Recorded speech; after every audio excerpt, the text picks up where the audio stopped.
r/rules horror. Posted by you/the_crusader. Crusader's Entity Journal, 1. So, if you're reading this, one of multiple possible scenarios have happened. I died and you found this, I didn't die but you still found this, or I managed to survive long enough to start releasing these entries into the world. That out of the way, I introduce you to my Entity Journal entries. A collection of entries on various creatures, primarily of the unnatural kind, to put it lightly. These entries will provide some basic information on these creatures along with a set of rules to help you survive an encounter with the creature of any entry you're reading. I'll be starting off with the entity I had to make a deal with in order to get the amount of information on these entities that I have. The Dealmaker. The Dealmaker is an interesting entity as most of its danger doesn't come from itself. In fact, most of the time it's rather docile, but rather the danger comes from greedy people who bite off more than they can chew when making a deal with it. To identify this entity, look for an abnormally tall anthropomorphic cat humanoid with dark gray fur that dons a silver suit, a black satchel bag and wielding a pen. Make sure its eyes are gilded yellow before approaching, or otherwise you may waltz straight into another entity I shall write about soon that mimics other more docile or beneficial entities. This creature will often be found at office buildings at 2 a.m. or whenever no one is inside the building. It will likely be inside a manager's office inside said office buildings. Basic information out of the way, let's move on to the rules. Rule 1. Please, for the love of whatever deity you believe in, do not touch the Dealmaker, or God himself forbid you try to pat it.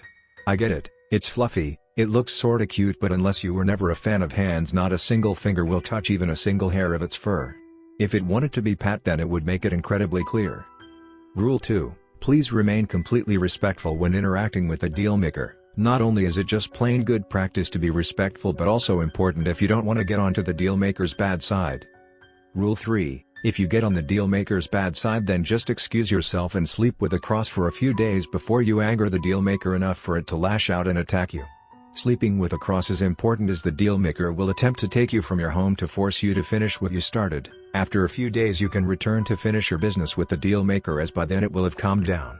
Rule 4. When making a deal with the Dealmaker, do not ask for anything extremely valuable unless you're incredibly well prepared, as the Dealmaker will often ask for something the same value of what you want, often wanting something of equal emotional value if you want something of material value, or something of equal material value if you want something of emotional value. Rule 5. Once you've made your deal with the Dealmaker, it will take a paper from its satchel bag and write down the deal and then sign with its own blood, and then draw a small dagger from the satchel bag and hand it to you. Use this dagger to prick your thumb on your dominant hand and press it onto the right or left bottom corner of the paper. Failure to do this will cause the deal to be void and the Dealmaker to be very annoyed with you. Rule 6. The Dealmaker will fulfill its end of the deal after 1 day exactly. Depending on what it wants from you in the deal, the amount of time you have to fulfill your end of the deal will vary. Often you will have more time to fulfill your end if it is more difficult for you to do. Rule 7. If you fail to fulfill your end of the Dealmaker will start hunting you. If you want to survive, then you will have to cut your dominant hand's thumb off and leave it in front of your door at night. After this you will never be able to make a deal with the Dealmaker again, both because you no longer have the needed dominant hand's thumb to sign the paper with, and because you'll never find the Dealmaker again.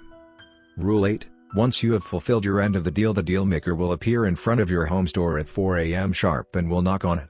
You have 10 minutes to answer the door before the Dealmaker gets impatient and forces itself inside. Whether you answer the door or it forces itself in, the Dealmaker will hand you the paper that the deal was written on. After you have the paper, either place it inside a bedside drawer or nail it to the bedroom wall. This is to show the Dealmaker that you are satisfied with the deal. Failure to do this will cause the Dealmaker to refuse to make another deal with you. With these rules you can survive an encounter with the Dealmaker and hopefully benefit from it. I will release an entry on the entity that mimics more docile or beneficial entities soon so that you can know how to survive it. About time you fulfilled your end of our deal. Next story of this video. Posted by you/the_crusader. Crusader's Entity Journal, 2. So, if you're reading this, one of multiple possible scenarios have happened. I died and you found this, I didn't die but you still found this, or I managed to survive long enough to start releasing these entries into the world.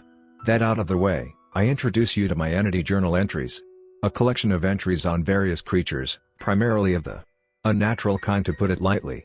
These entries will provide some basic information on these creatures along with a set of rules to help you survive an encounter with the creature of any entry you're reading. This entry is about an entity that mimics the more docile or beneficial entities that I have written about. The Shapeshifter. The Shapeshifter, as its name suggests, is an entity that shapeshifts. It often shapeshifts into other more docile or beneficial entities to lure an unsuspecting prey for it to kill and eat. To be honest, the easiest way to avoid this entity is to just never mingle with the entities and just avoid them in general. However, if you're like me and get up close and personal with entities too, in my case, document them but for you trying to benefit from them, then these rules will be incredibly important.